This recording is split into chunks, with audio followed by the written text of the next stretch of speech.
لیکن کیا یہ آزادی ہم اسے کہیں گے؟ کیا آزادی کے ثمرات پاکستان کو میسر آ سکے ہیں؟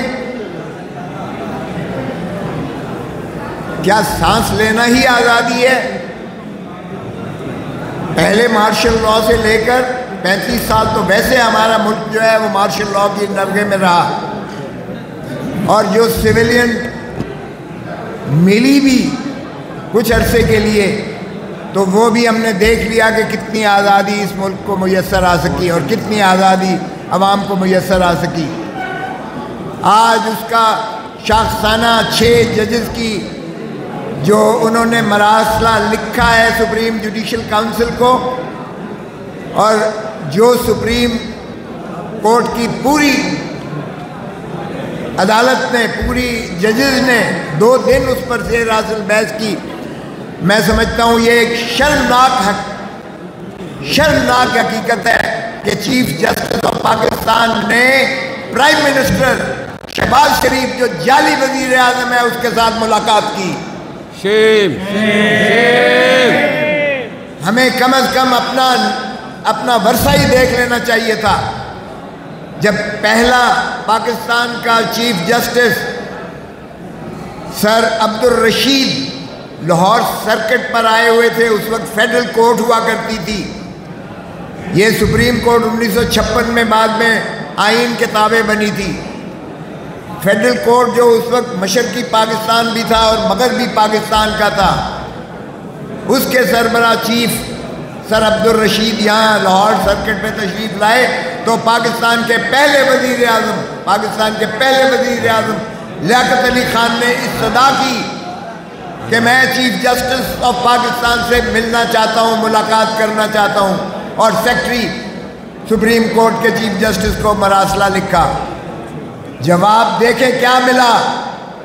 چیف جسٹس نے کہا، اور یہ ہوتی ہے انڈیپینڈنس آف جوڈیشری، یہ ہوتی ہے عدالت کا نظام عدل، کہ چیف جسٹس اس وزیر اعظم کو جو غیر متنازع تھا، جو قائد اعظم محمد علی جناح کا دست راست تھا، جو آزادی کا علمبردار تھا، اس کو بھی اس نے انکار کر دیا ملنے سے، اور لکھا کہ چیف جسٹس معذرت کرتے ہیں کہ وہ ملاقات نہیں کر پائیں گے پرائم منسٹر آف پاکستان سے، اس لیے کہ وفاق کے مقدمات اور وفاق کے خلاف عوام کے مقدمات میری عدالت میں لگے ہوئے ہیں، اور میں کوئی ایسا شائبہ عوام کو نہیں دینا چاہتا، پاکستان کے عوام کو، کہ وزیر اعظم کی ملاقات سے میرے فیصلے کوئی متاثر ہوئے ہیں۔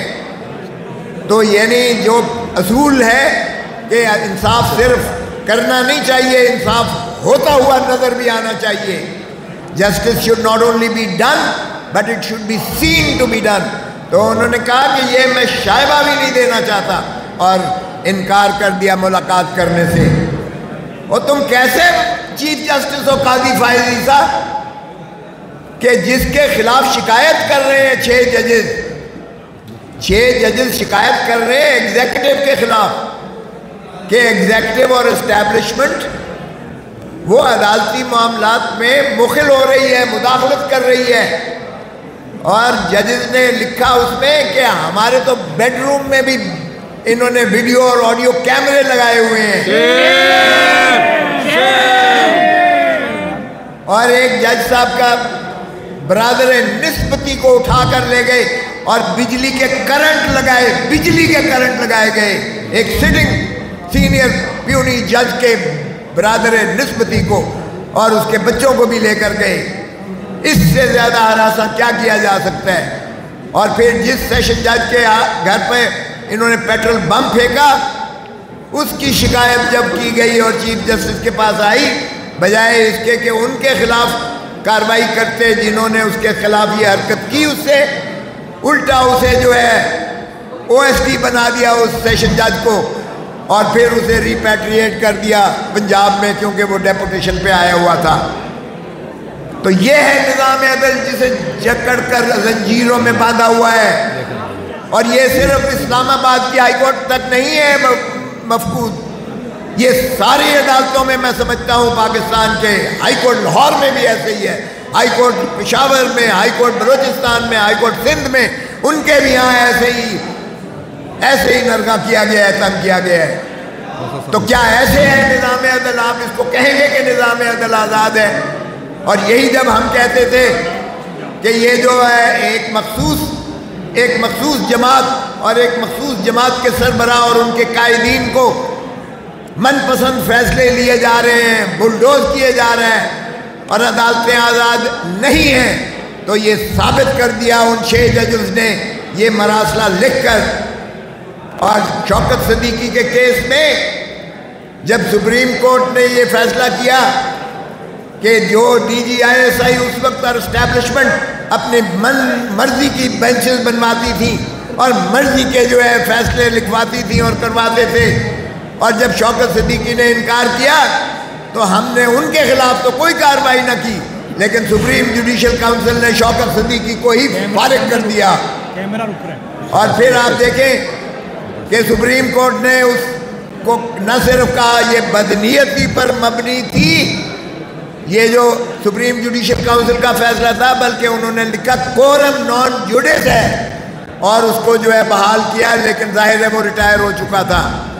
اور یہی دیکھیں یہ یہاں سے نہیں ہوتا، بھٹو کے کیس میں 45 سال کے بعد آ کے کہتے ہیں کہ یہ فیصلہ ہم نے غلط کیا تھا، یہ مس ٹرائل تھا، یہ ڈیو پروسیس آف لا کو فالو نہیں کیا گیا۔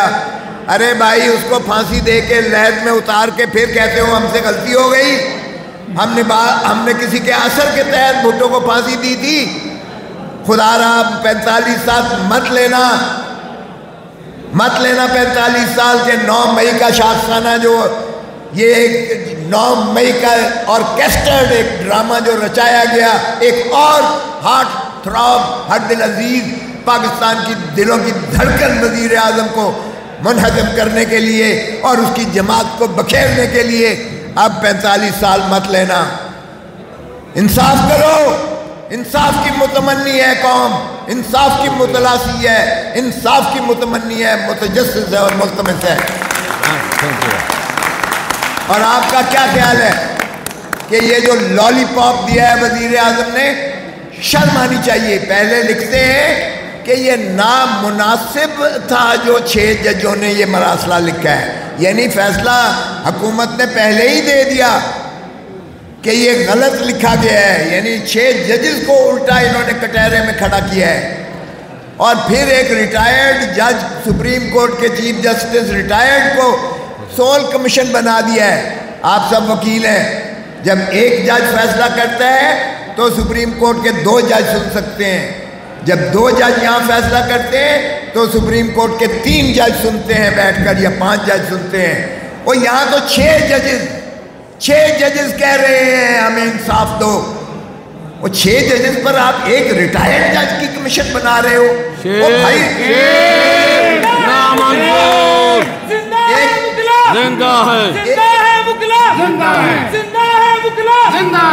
عدلیہ قدم بڑھاؤ، ہم تمہارے ساتھ ہیں۔ عدلیہ قدم بڑھاؤ، ہم تمہارے ساتھ ہیں۔ عدلیہ قدم بڑھاؤ، ہم تمہارے ساتھ ہیں۔ عدلیہ قدم بڑھاؤ، ہم تمہارے ساتھ ہیں۔ عدلیہ قدم بڑھاؤ، ہم تمہارے ساتھ ہیں۔ اور یہ ایک ریٹائرڈ جج صاحب کا بھی ذرا میں بتا دوں یہ کس طرح چنا گیا ہے۔ میں جب صدر تھا ہائی کورٹ بار میں ملتان میں، تو یہ وہاں موصوف پریکٹس کرتے تھے۔ ان کا ووٹ اسسٹنٹ ایڈوکیٹ جنرل کے لیے انہوں نے مولوی عرفان انصاری کو دیا، جو کہ جنرل ضیاء الحق کا بڑا قریبی تھا۔ اس کے افزانے میں انہیں اسسٹنٹ ایڈوکیٹ جنرل بنایا گیا۔ پھر ان کو جو ہے یہ کرتے کرتے جب یہ ماشاءاللہ جج بن گئے تو انہوں نے نواز شریف کا 8 سال کی کنڈون کی ڈیلے، 8 سال کی، آج تک تاریخ میں نہیں ہوا، 8 سال کی ڈیلے کنڈون کر کے انہوں نے نواز شریف کو بری کیا سپریم کورٹ میں۔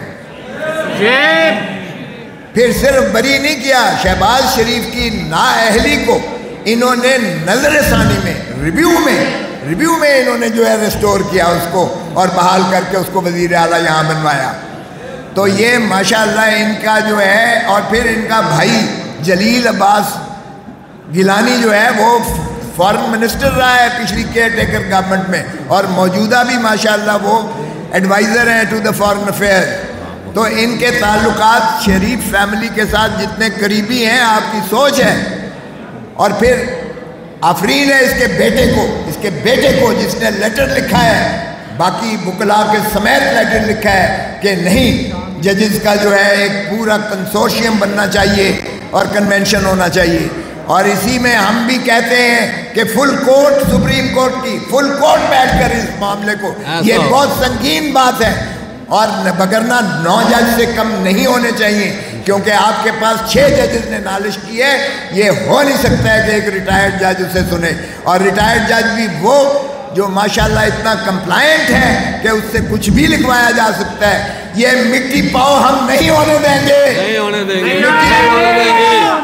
زندہ ہے وکلا، زندہ ہے وکلا.